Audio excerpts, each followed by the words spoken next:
वंदे मातरम का नारा लगाकर लोग जेल गए, लाठियां पड़ी उनको। आरएसएस के 4 लोगों का नाम बताओ जो वंदे मातरम नारा लगा के जेल गए, उनका नाम बताओ आप। 4 लोगों का नाम बताओ आप। अपने 4 पुरखों का नाम आप बताओ। आप नहीं बता सकते क्योंकि आजादी के आंदोलन में आपका कोई इतिहास नहीं। कभी आप कहते हो सरदार वल्लभ भाई पटेल आपके हैं। अरे भैया, सरदार वल्लभ भाई पटेल ने आरएसएस के ऊपर बैन लगाया था, ये रिकॉर्डेड हिस्ट्री है। और जब 18 महीने जेल में रखा गया आरएसएस के लोगों को राष्ट्रपिता महात्मा गांधी की हत्या के अपराध में, जब उनको छोड़ा गया, बैन हटाया गया, तो उसमें शर्त लगाई कि आप राष्ट्रीय ध्वज को मानेंगे, यानी कि आप तिरंगे झंडे को भी नहीं मानते थे। आपने 52 साल तक हिंदुस्तान का तिरंगा झंडा आरएसएस के मुख्यालय पे नहीं फहराया सर, नहीं फहराया। और 3 लोगों ने आरएसएस के मुख्यालय पर जब ये झंडा फहराया, उन तीनों के नाम मैं पढ़ रहा हूं, विजय, उन्मत्त, दिलीप, इन तीनों लोगों के खिलाफ आरएसएस ने एफआईआर दर्ज कराई। किस अपराध में? कि हमारे दफ्तर में तिरंगा क्यों फहरा दिया। और कितने साल तक मुकदमा लड़े? 13 साल तक मुकदमा लड़े। यह है आपकी असलियत। आप तिरंगे का विरोध करते हैं, भारत के राष्ट्रीय ध्वज का विरोध करते हैं। जो लोग तिरंगे और राष्ट्रीय ध्वज का विरोध कर सकते हैं वो भारत माता के सच्चे सपूत नहीं है। आप भारत के राष्ट्रगान का विरोध कर रहे हैं। आपके मुख्य पत्र में भारत के राष्ट्रगान का विरोध लिखा गया है।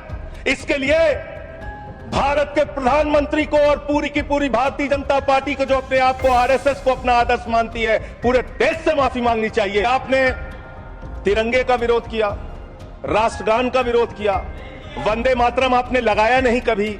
कोई आपका व्यक्ति देश की आजादी के आंदोलन में जेल नहीं गया। कभी आपने कोई देश के लिए, हमारे यहां अवधि में कहावत है, नाखून कटाए के शहीद ना बना भैया। तू तो नाखूनों नहीं कटाया भैया, बिना नाखून कटाए शहीद बना चाहता है। जिन्ना के साथ आपके कितने गहरे और मधुर संबंध थे, क्या इस देश के लोगों को पता है? नहीं पता, मैं बताता हूं। श्यामा प्रसाद मुखर्जी जी फजलुल हक की गवर्नमेंट में फाइनेंस मिनिस्टर थे, और फाइनेंस मिनिस्टर रहते हुए उन्होंने अंग्रेज गवर्नर को चिट्ठी लिखी थी। ये चिट्ठी लिखी है। आपने भारत छोड़ो आंदोलन के खिलाफ आपके नेता, जनसंघ के पहले राष्ट्रीय अध्यक्ष और तत्कालीन गवर्नमेंट में जो वित्त मंत्री थे, उन्होंने चिट्ठी लिखी अंग्रेज गवर्नर को और कहा कि भारत छोड़ो आंदोलन, जो हिंदुस्तान के क्रांतिकारियों का आंदोलन था, जो देश की आजादी का आंदोलन था, वो आंदोलन कुचल देना चाहिए, खत्म कर देना चाहिए। ये है रिकॉर्डेड हिस्ट्री आपकी। जिन्ना और आपके रिश्ते क्या थे? कितने मधुर रिश्ते थे। एक राज्य में सरकार नहीं बनी मान्यवर इन्होंने। नॉर्थ वेस्ट फ्रंटियर, सिंध प्रांत और फजलुल हक की गवर्नमेंट। फजलुल हक वो शख्स है जो पाकिस्तान बनने के बाद वहां की सरकार का गृह मंत्री बना। आपके रिश्ते उन लोगों के साथ थे, ये देश को पता होना चाहिए। आप भारत की सेना को 4 साल के अग्निवीर पे लेके आ गए, जो हिंदुस्तान की सीमा की सुरक्षा करने वाले हैं, जो वंदे मातरम का नारा लगाते हैं हमारे जवान, हमारे सैनिक, जो -50 डिग्री टेम्परेचर में सियाचिन में, प्लस 50 डिग्री टेम्परेचर में जैसलमेर में भारत की सीमाओं की रक्षा करते हैं, इस मातृभूमि की रक्षा करते हैं। उनके पीठ में छुरा मारने का काम आपने किया, उनकी नौकरी 4 साल की कर दी अग्निवीर की।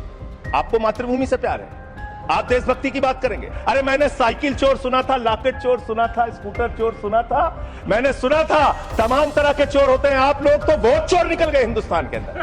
वोट चोर, 3 करोड़ वोट उत्तर प्रदेश में 3 करोड़ वोट की चोरी करने जा रहे हैं। कल की मीटिंग में पता चला 17.5% वोट उत्तर प्रदेश में काटे जाएंगे।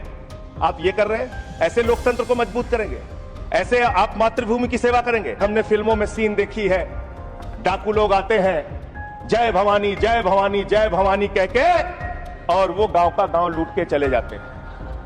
जय भवानी कह के गांव का गांव लूट के चले जाते हैं। हम इस देश के अंदर किसी भी सरकार को वंदे मातरम और भारत माता की जय लगाकर देश को लूटने की इजाजत नहीं देंगे।